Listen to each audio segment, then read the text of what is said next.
네, 그러면은 우리 신재생 에너지 부분도 한번 정리해 볼게요. 자, 일단 태양 에너지가 어떻게 만들어지는가부터 해서 내용이 들어가는데, 태양 에너지는요, 사실 우리 일단은 처음 그 통합과학 시작할 때 거의 반쯤 배웠던 내용이죠. 태양 중심부 핵이죠. 핵의 온도는 약 1500만 켈빈으로 뭐가 가능합니까? 수소 핵 융합이 가능합니다. 그래서 수소 핵융합을 통해서 에너지를 생성하게 됩니다. 이때 태양의 구조를 조금 더 자세하게 보게 되면은 이렇게 해서 태양의 중심부가 있거든요. 요 A가 핵이고요. 사실 요것 말고 다른 건 잘 안 물어요. B가 복사층이라고 부르는 데고 C가 대류층이라고 부르는 데예요. 일단 요 핵에서가 온도가 가장 높고요. 여기가 1500만 켈빈이고요. 그래서 여기서 이제 뭐가 일어나냐면 여기서 수소 핵융합 반응이 일어나게 돼요. 그죠? 수소 핵융합 반응. 그러면서 자 밑에 내려가서요. 그럼 수소 핵융합 반응이 뭡니까? 라는 거였거든요. 수소 원자핵 4개가 헬륨 원자핵 1개로 융합하는 반응이 되겠고요. 수소 핵융합 반응에서 질량 결손이 발생한다고 했죠. 그 다음에 이 사라진 질량이 에너지로 변환되는 거지. 따라서 이 질량 결손에 의해서 반응 전 수소 원자핵 4개의 질량과 4개의 질량, 헬륨 원자핵 1개의 질량을 비교하게 되면은 헬륨 원자핵 1개의 질량,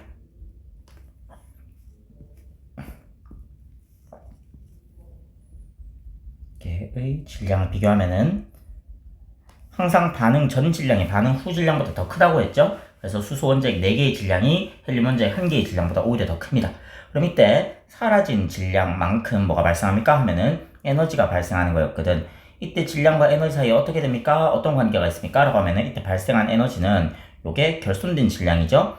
결손된 질량에다가 곱하기 C, 요거 빛의 속도였어요. C 제곱 빛의 속도의 제곱한 만큼 이제 에너지가 발생할 수 있게 됩니다. 빛의 속도가 느린 속도가 아니거든요. 이거 숫자가 엄청 커요. 한 3억 정도 된다고 했죠. 이게 한 3억 몰라도 해요. 근데 이거 미터 퍼 세크 정도 되거든. 이거를 제곱까지 해버리니까 엄청 큰 그 속도가 나오겠죠. 엄청 큰 숫자가 나오겠죠. 그래서 아주 약간의 질량만 사라지더라도 굉장히 막대한 에너지를 얻어낼 수 있는 될까요? 그래서 이 에너지로 빛을 냅니다 라는 거였지. 이때 태양 에너지는 지구에 도달하여 여러 가지 다른 형태의 에너지를 전환되며 모든 생명체의 생명 활동을 유지시키고요. 기상 현상 및 다양한 자연 현상의 대부분을 일으킵니다. 라고 이것도 이제 여러분들 배웠던 내용이 있을 거예요. 자, 그럼 이때 어떤 예시가 있습니까? 라는 거였는데요. 예시는 그 이제 화석연료 생성이라든지 아니면 생명체의 생체 에너지, 그 다음에 풍화 침식과 같은 현상, 그 다음에 기상현상, 눈 내리고 비 내리는 거 있죠. 그 다음 대류하는 것도 있고 뭐 등등등 해서 다양한 형상들 있을 거예요. 됐을까요? 자, 그 다음에 이제 여러 가지 에너지 사용하는 건데 지금 현재 사용하고 있는 에너지는 주로 화석연료였죠. 화석연료는 미안해요. 태양 에너지가 화학 에너지로 글씨가 못생겼네. 화학 에너지로 저장된 생명체의 유해가 땅속에 오랫동안 묻혀서 높은 열과 압력을 받아서 만들어지게 되고요. 자, 이 태양 에너지의 문제점이라고 하면은 태양 에너지란다. 미안해요. 화석연료의 문제점이라고 하면은 요 지구온난화, 요게 이제 제일 크죠. 그 다음 대기 오염과 같은 환경 문제를 일으키고요. 매장량의 한계가 있어서 언젠가는 고갈될 에너지 원이 되겠습니다. 됐지? 그러면 우리가 이 화석연료를 대체하기 위해서 뭡니까? 신재생 에너지를 개발해서 극복을 위해 노력 중이라고 합니다. 라는 거예요. 자, 그 다음에 또 어떤 에너지가 있냐면은 핵발전, 즉 핵에너지를 이용하는 게 있거든요. 근데 인간이 사용하는 핵에너지는 핵융합이 아니고요. 아직까지는 핵분열이었어요.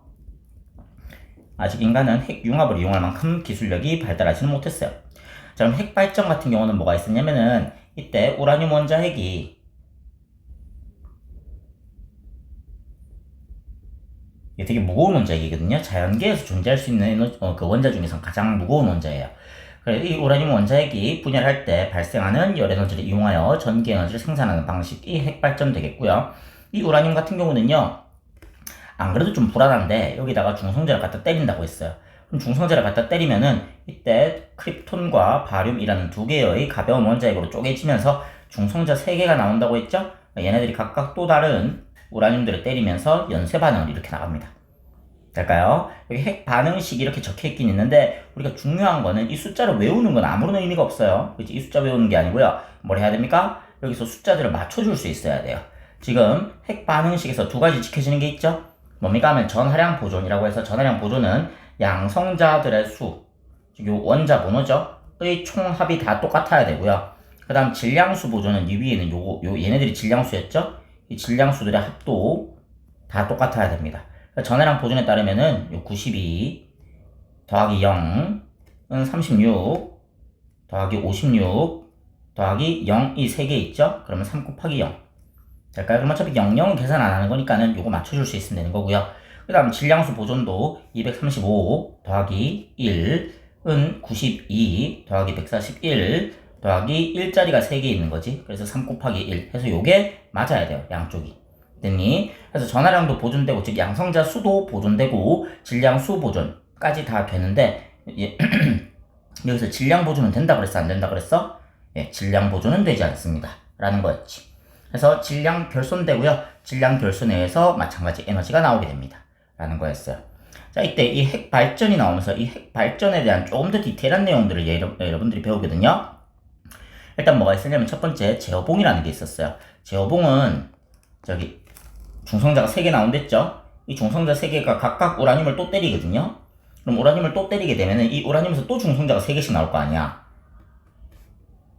그럼 이 3개의 중성자가 또 우라늄을 때리겠지? 그럼 우라늄이 이번에는 9개 터지겠지? 그럼 그 우라늄 9개 터지고 난 다음에 또 걔네들이 중성자를 3개씩 내놓을 거 아니야? 그럼 그 다음에 우라늄이 27개, 그 다음에 81개, 기하급수적으로 반응하는 우라늄의 수가 늘어나죠? 이대로 가만히 냅두면 이건 굉장히 위험하겠어. 이건 핵폭탄이야. 그러면은 우리는 요 반응을 제어해야 되거든. 그럼 요걸 제어하기 위한 게 제어봉이에요. 그럼 제어봉은 어떤 역할을 하게 됐느냐 하면은 이때 방출되는 중성자 3개 중에서 2개를 제어봉이 흡수해요. 그럼 나머지 중성자 하나만 남잖아. 그럼 얘네들 사라졌기 때문에 이 반응들도 다 안 일어나죠? 그럼 이 중성자가 옆에 있는 다른 우라늄 한 마리만 터뜨리고요. 그럼 또 우라늄에서 이제 중성자 3마리가 튀어나오면은 이 중성자 3마리 중에 또 2마리는 흡수해요. 그럼 또 우라늄 한 마리만 터뜨릴 수 있죠? 그래서 우라늄을 차근차근 한 마리씩 천천히 터질 수 있도록 이렇게 반응시킬 수 있도록 이 반응을 제어하는 게 제어봉의 역할이 되겠습니다. 될까요? 그래서 제어봉은 중성자를 흡수하여 연쇄 반응 속도를 조절하는 막대로 주로 붕소나 카드뮴 같은 애들이 중성자를 잘 흡수해요. 이런 물질을 만들게 됩니다. 그 다음 감속제는 자 이때 자, 여기서도 있는데 우리 다시 한번 떠올려볼까? 이 중성자가요 우라늄이 잘 흡수되기 위해서는요 저속 중성자를 이용했어야 됐어요. 왜냐면 중성자가 속력이 너무 빠르면은 우라늄이 흡수되는 게 아니고 그냥 우라늄으로 그냥 지나가거든요. 잘 못 붙잡혀요. 잘 안 붙잡혀요. 그래서 이 중성자가 우라늄이 잘 붙잡힐 수 있도록 속도가 느려야 되는데 얘는 뭐 저속 중성자로 쳐. 근데 지금 이때 나오는 이 튀어나온 중성자를 생각해봐봐. 지금 이때 막대한 에너지와 함께 폭발과 함께 튀어나오는 거거든요. 됐어요? 그럼 이때 튀어나온 요 중성자는 고속 중성자라고. 그럼 고속 중성자면 우라늄이 잘 흡수가 안 되겠지. 그래서 얘를 뭘로 바꿔야 돼? 저속 중성자로 바꿔줘야 돼. 그럼 저속 중성자로 바꿔주는 물질 얘가 감속제가 되겠습니다. 즉 중성자의 속도를 느리게 하는 거지. 말이 감속제라서 어려워서 그렇다 했지 이 결국 감속제의 정체는 누구였어요? 물이었죠. 그죠? 고속 중성자를 저속 중성자 빠른 입자를 느린 입자로 바꿔주기 위해서. 얘들아 입자는 빠른 게 뭐야? 뜨거우니까 빠른 거지. 열 에너지가 많으면 입자들이 운동 에너지가 커지거든. 그럼 이 많은 열 에너지를 갖다가 식혀줄 필요가 있는 거지. 그래서 얘는 그냥 고속 중성자를 저속 중성자로 바꿉니다. 즉 원자로의 온도를 낮춰주시면 되고요. 열을 식혀주면 되고요. 그럼 열을 식혀주기 위해서 그냥 간단하게 물을 끼얹는 거였어요. 그냥. 그래서 감속제는요 일종의 그냥 물입니다. 그래서 방출되는 중성자의 속력을 느리게 하는 물질이라고 하는데 그냥 쉽게 말하면은 그냥 원자로를 식혀주는 애예요. 될까요? 뭐 따로 적진 않을게요. 되겠습니까? 해서 이제 계속 들어가면은 감속제로 경수를 이용할 수 있고요. 경수라는 거는 H2O죠. 그 다음 중수를 이용할 수 있어요. 중수는 D2인데 얘 누구였냐면은 1의 2수소를 이용하는 물인 거죠. 얘는 그냥 1의 1수소 이용하는 물인 거고. 됐을까요? 그래서 이렇게 해서 원자로와 이제 감속제 보면은요. 감속제 종류에 따라서 원자로를 이제 경수로와 중수로로 구분할 수 있습니다. 라는 거였고요. 됐지? 자, 그 다음 지금 우리가 쓰는 에너지 중에서 또 하나는 태양광발전이 있습니다. 태양광발전은요. 반도체로 만든 태양전지를 이용했었죠. 얘는 발전이지만은 발전기 돌리는 게 없어요. 발전기를 돌리면 우리가 전자기 유도를 이용하는 건데 얘는 발전기가 없기 때문에 전자기 유도를 이용하지 않습니다. 될까요? 해서 태양전지를 이용하여 빛 에너지를 직접 전기 에너지로 바로 전환하는 장치입니다. 됐을까요? 그래서 이 원리 같은 경우는 태양전지에 빛을 비추면 태양전지 내부에 이거 조금 심화로 들어가는 내용도 있는데 그거는 내가 본 수업 시간에 정리한 걸로 봐주고요. 그래서 전자와 양공 쌍이 생성이 되면서 그지 여기 보면은 지금 여기가 N형 반도체 여기가 P형 반도체거든. 그래서 이 전자 Pn 접하면 생성된 전자가 N형 반도체 쪽으로 양공은 P형 반도체 쪽으로 이동해서요. 전자가 이렇게 이동하는 거지. 그래서 이게 전자 이동 방향이고요. 우리 전자 이동 방향이랑 전류 흐르는 방향 반대라고 했었어. 그래서 전류는 이렇게 전류가 흐릅니다. 그래서 태양전지가 나오면은 자 얘가 지금 전류를 흘려주는 녀석이랬잖아. 얘가 이제 전지 역할을 하게 되거든. 그래서 P형 반도체 야 얘들아 얘 전지였어. 전지는 플러스 극과 마이너스 극이 있어. 그럼 누가 플러스 극이고 누가 마이너스 극인지 따져줘야 되겠지. 플러스 극에서는 전류가 나오고요. 마이너스 극으로 전류가 들어가면 되는데 지금 전류 흘러가는 방향을 보아하니 P형 반도체에서 전류가 나와서요. N형 반도체로 전류가 들어가고 있어요. 그럼 P형 반도체가 전지의 플러스 극의 역할을 하게 되는 거였고 N형 반도체가 전지의 마이너스 극의 역할을 하게 되는 거였죠. 요거는 외워야 됩니다. 될까요? 자, 뭐 장점, 단점 요거는 한번 읽어보시고 넘어가면 될 거고요. 그 다음 풍력 발전기도 있죠. 풍력 발전은요. 얘는 발전기 사용하거든요. 바람의 운동 에너지를 이용하여 전기 에너지를 생산합니다. 라는 거였죠. 전기 에너지를 생산합니다. 그죠? 이 바람이 불면요, 이 날개 돌아가고요. 날개 돌아가면 뒤에 발전기 같이 연결되어 있거든요. 발전기 같이 뱅글뱅글 돌면서 전기 에너지 만드는 거였어요. 마찬가지로 장점, 단점 한번 읽어보시면 될 거고요, 여기도. 그 다음, 이제 지속 가능한 발전 방식이라고 하면서, 이제 조력 발전도 나오는데요. 조력 발전은 뭡니까? 하면은 밀물과 썰물 때 생기는 해수면의 높이차를 이용하여 전기를 생산하는 방식. 이 부분은 그냥 이제 간단하게 하고 넘어갈게요. 그죠? 밀물과 썰물, 이거 혹은 만조와 간조 이런 식으로도 얘기 많이 합니다. 그죠? 어디야? 지금 제가 돌아가네요. 열심히 일한다. 자, 그 다음에 파력발전이 있었죠. 파력발전 같은 경우는요, 얘는 파도가 칠 때 해수면의 높이차가 있거든요. 해수면의 움직임, 흔들림, 해수면의 높이 변화, 해수면의 운동, 움직임으로 할게요. 움직임을 이용하여, 그죠? 파도가 치게 되면은 여기 있는 물이 올라갔다가 내려갔다가 하게 되거든요. 그럼 공기실에 있는 공기가, 자, 물이 올라와요. 그럼 공기는 빠져나가겠지? 그럼 이때 터빈 막 돌아가는 거야. 그러니까 일종의 작은 그 풍력 발전 비슷하다고 생각하시면 돼요. 물이 내려가면은 여기 비잖아. 그럼 공기가 다시 빨려 들어오겠지? 그럼 이때 또 한 번 또 뱅글 돌아갈 거고요. 될까요? 이런 식으로 파력 발전이 있었고요. 그 다음 이제 마지막으로 이제 연료전지 있는데요. 그죠? 이 뒤에 거는 그냥 뭐 그렇게 중요한 내용은 아니었고요. 자, 연료전지 같은 경우는 얘는 수소 연료전지가 대표적이고요. 이 수소 연료전지 같은 경우는 우리가 그 화학 반응을 이용해서 전기 에너지를 생산하는 거예요. 아까 전에 태양 전지도 그렇고 연료 전지도 그렇고 전지라는 말이 붙으면 얘는 발전기 사용 안 하거든요. 될까요? 자, 얘 같은 경우는 자 여기서 수소가 들어와요. 수소가 들어오면은 이 수소가 전자를 내놓으면서 여기서 양성자와 전자로 이온화되고요. 분해되고요. 그럼 여기서 이제 전자가 빠져나가죠? 그 다음 이 전자가 이렇게 움직이죠. 그래서 여기 들어오는 산소랑 같이 만나서 물이 돼서 나간다고 했습니다.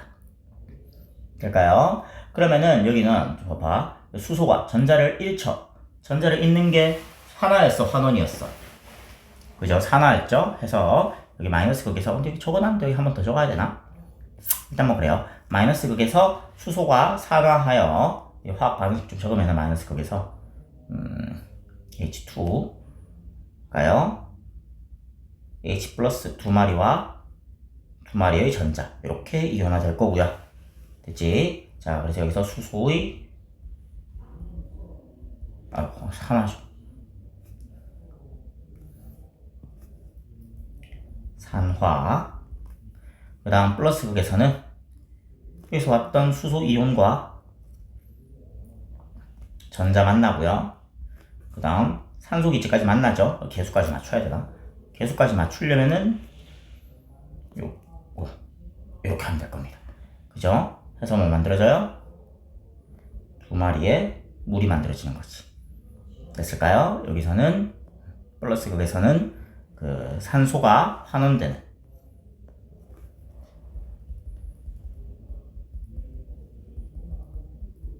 이 일어나면서 될까요? 뭐 이런 반응으로 이제 전기 에너지를 만들어냅니다. 그럼 여기서 마찬가지. 자, 봐봐. 여기서 중요한 거는 전자가 이렇게 이동했거든. 이거 전자 이동 방향이야. 여기 적어놨네. 그러면은 전류는 반대로 흐르는 거죠. 전류는 이렇게 흐르는 게 전류 방향이죠. 그럼 전류는 봐봐. 전류는 여기 산소극 쪽에서 전류가 나와서 수소극 쪽으로 전류가 들어가고 있죠. 산소극 쪽이 뭐가 되는 거야? 플러스 극이 되는 거고요. 수소극 쪽이 마이너스 극이 되는 거였지. 될까? 자, 이때 얘의 장점, 최종 장점은요. 최종 생성물이 물이라는 거. 환경 오염이 발생하지 않는다는 거. 요거는 조금 기억해 주셔야 될 거예요. 됐을까요? 까지 정리하시면은 여기도 대충 끝이 나네요. 여기까지 하면은 그래 통합과학이 끝이 났습니다. 수고하셨고요. 뭐 열공하세요. 그죠? 뭐 따로 덕담할 게 없네요. 수고했습니다.